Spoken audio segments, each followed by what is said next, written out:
how owning a dental practice could result in becoming financially independent. I truly believe the most powerful tool each of you have in this room is your dental license. Because with that dental license, even though we can't put it on a statement of net worth, it doesn't count as one of your assets because it's intangible. You can touch the certificate, right? But you can't put a value on it. But it's going to put you in a position to make a lot more money throughout your lifetime, throughout your career. But even more importantly, it gives you the power of becoming an entrepreneur. That means that you're not just going to be a dentist, because that's hard enough, we know, but you're going to have to show up to work and not just treat the patient. Running a business is nothing easy, and not everybody is cut out for it.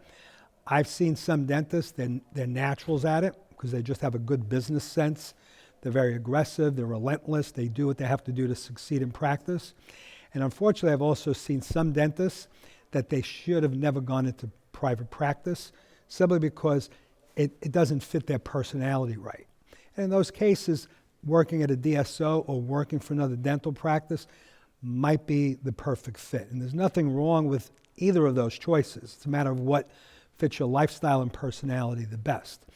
But my simple point here is, yesterday we talked about how to become wealthy, right? How to become a multimillionaire dentist. I truly believe if you have what it takes to become a practice owner, that's definitely the route you want to go down. What does it take to be successful in your own dental practice?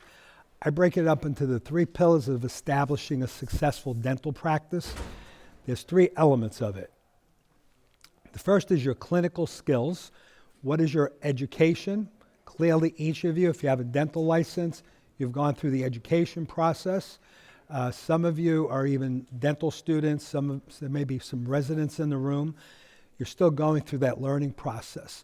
One thing I could say for sure, even my profession, I never stop learning. Every day, no matter how many years I do this, always learn something new because things change, you have to adapt and so on. So hopefully each of you have the education and the experience needed to succeed.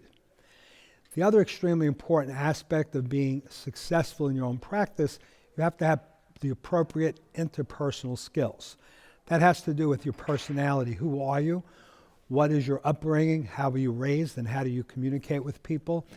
It's not only important to be able to have that skill related to your patients, because they have to like you and want to come back, critically important. That's the best marketing you can do, is being likable and providing great service. But it's just as important with your employees. You have to have a good bedside manner.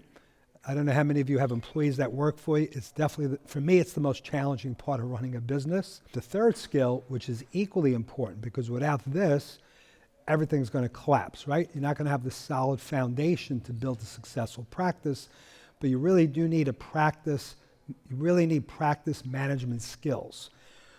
When you're an entrepreneur, right? When you go into practice for yourself, you're an entrepreneur. What does that mean? It means you're a dentist when your patients are sitting in the chair and you're working on them, but you're also sometimes the janitor, the person ordering supplies, the one dealing with marketing, public relations, you're interviewing people, you're the payroll department, you're human resources. You wear so many different hats. And I'm not saying that each of you have to become experts in all those areas, but at least you have to know enough to get by. But what you really need to do is develop a practice management team. You have to work with people that understand your business, right? Your profession, and could help you succeed in all those areas.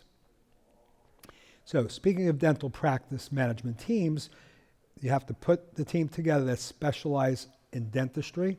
So you want to work with a dental CPA. I've already defined what that is. You want to work with a dental certified financial planner because they understand you and the type of profession you're in. You want to work with a dental attorney, a dental banker, a dental insurance agent, a dental marketing group. These are people, experts that you're going to call in because you can't do it all on your own. You still have to interact with all these experts, but they definitely have to be part of your dental practice management team. And there's other areas of expertise. So the list isn't limited to this, but these, in my opinion, are the primary people that have to be on your team.